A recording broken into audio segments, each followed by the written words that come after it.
شروع اللہ کے پاک نام سے جو بڑا مہربان اور نہایت رحم کرنے والا ہے۔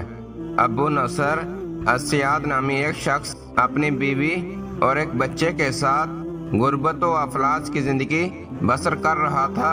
ایک دن وہ اپنی بیوی اور بچے کو بھوک سے نڈھال اور بلکتا روتا گھر میں چھوڑ کر خود غموں سے چور کہیں جا رہا تھا کہ راہ چلتے اس کا سامنا ایک عالم دین احمد بن مسکین سے ہوا، جسے دیکھتے ہی ابو نصر نے کہا، اے شیخ، میں دکھوں کا مارا ہوں اور غموں سے تھک گیا ہوں۔ شیخ نے کہا، میرے پیچھے چلے آؤ، ہم دونوں سمندر پر چلتے ہیں۔ سمندر پر پہنچ کر شیخ نے اسے 2 رکعت نماز نفل پڑھنے کو کہا۔ نماز پڑھ چکا تو اسے ایک جال دیتے ہوئے کہا، اسے بسم اللہ پڑھ کر سمندر میں پھینکو۔ جال میں پہلی بار ہی ایک بڑی ساری عظیم و شان مچھلی پھنس کر باہر آ گئی۔ شیخ صاحب نے ابو نصر سے کہا، اس مچھلی کو جا کر فروخت کرو اور حاصل ہونے والے پیسوں سے اپنے اہل خانہ کے لیے کچھ کھانے پینے کا سامان خرید لینا۔ ابو نصر نے شہر جا کر مچھلی فروخت کی۔ حاصل ہونے والے پیسوں سے ایک قیمے والا اور ایک میٹھا پراٹھا خریدا اور سیدھا شیخ احمد بن مسکین کے پاس گیا اور اسے کہا کہ حضرت، ان پراٹھوں میں سے کچھ لینا قبول کیجئے۔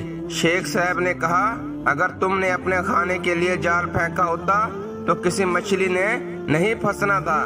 میں نے تمہارے ساتھ نیکی گویا اپنی بھلائی کے لیے کی تھی، نہ کہ کسی اجرت کے لیے۔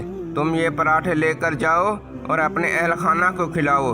ابو نصر پراٹھے لیے خوشی خوشی اپنے گھر کی طرف جا رہا تھا کہ اس نے راستے میں بھوکوں ماری ایک عورت کو روتے دیکھا، جس کے پاس ہی اس کا بے حال بیٹا بھی بیٹھا تھا۔ ابو نصر نے اپنے ہاتھوں میں پکڑے ہوئے پراٹھوں کو دیکھا اور اپنے آپ سے کہا، اس عورت اور اس کے بچے اور اس کے اپنے بچے اور بیوی میں کیا فرق ہے؟ معاملہ تو ایک جیسا ہی ہے۔ وہ بھی بھوکے ہیں اور یہ بھی بھوکے ہیں، پراٹھے کن کو دے؟ عورت کی آنکھوں کی طرف دیکھا تو اس کے بہتے آنسو نہ دیکھ سکا اور اپنا سر جھکا لیا۔ پراٹھے عورت کی طرف بڑھاتے ہوئے کہا، یہ لو، خود بھی کھاؤ اور اپنے بیٹے کو بھی کھلاؤ۔ عورت کے چہرے پر خوشی اور اس کے بیٹے کے چہرے پر مسکراہٹ پھیل گئی۔ ابو نصر غمگین دل لیے واپس اپنے گھر کی طرف یہ سوچتے ہوئے چل دیا کہ اپنے بھوکے بیوی بیٹے کا کیسے سامنا کرے گا۔ راستے میں اس نے ایک منادی والا دیکھا جو کہہ رہا تھا، ہے کوئی جو اسے ابو نصر سے ملا دے؟ لوگوں نے منادی والے سے کہا، یہ دیکھو تو، یہی تو ہے ابو نصر۔ اس نے ابو نصر سے کہا، تیرے باپ نے میرے پاس آج سے 20 سال پہلے 30,000 درہم امانت رکھے تھے، مگر یہ نہیں بتایا تھا کہ ان پیسوں کا کرنا کیا ہے۔ جب سے تیرا والد فوت ہوا ہے میں ڈھونڈتا پھر رہا ہوں کہ کوئی میری ملاقات تجھ سے کرا دے۔ آج میں نے تجھے پا ہی لیا ہے، تو یہ لو 30,000 درہم، یہ تیرے باپ کا مال ہے۔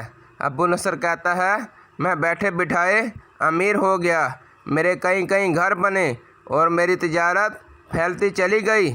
میں نے کبھی بھی اللہ کے نام پر دینے میں کنجوسی نہ کی۔ ایک ہی بار میں شکرانے کے طور پر 1000 درہم صدقہ دے دیا کرتا تھا۔ مجھے اپنے آپ پر رشک آتا تھا کہ کیسے فراخ دلی سے صدقہ خیرات کرنے والا بن گیا ہوں۔ ایک بار میں نے خواب دیکھا کہ حساب کتاب کا دن آن پہنچا ہے اور میدان میں ترازو نصب کر دیا گیا ہے۔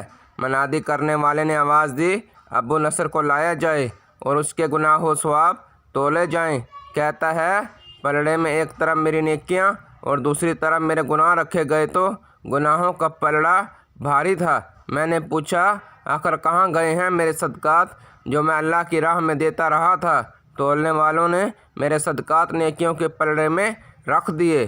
ہر 1000 درہم کے صدقے کے نیچے نفس کی شہوت، میری خود نمائی کی خواہش اور ریاکاری کا ملمہ چڑھا ہوا تھا، جس نے ان صدقات کو روئی سے بھی زیادہ ہلکا بنا دیا تھا۔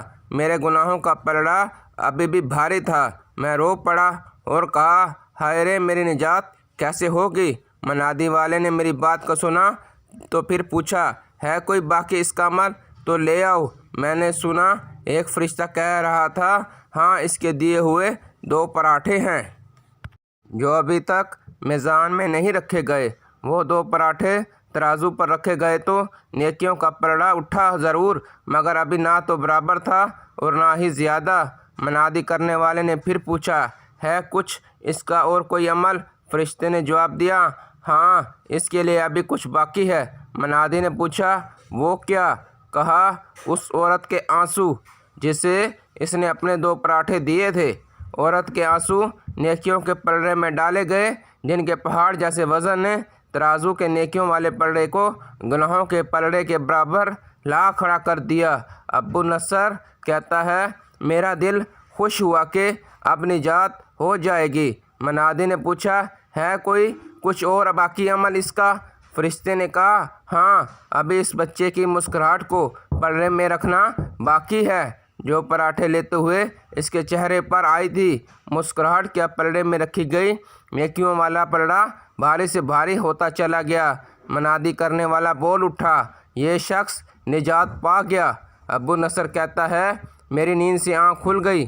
میں نے اپنے آپ سے کہا، اگر میں نے اپنے کھانے کے لیے جال پھینکا ہوتا تو کسی مچھلی نے نہیں پھنسنا تھا، اور اپنے کھانے کے لیے پراٹھے خریدے ہوتے تو آج نجات بھی نہ ہوتی۔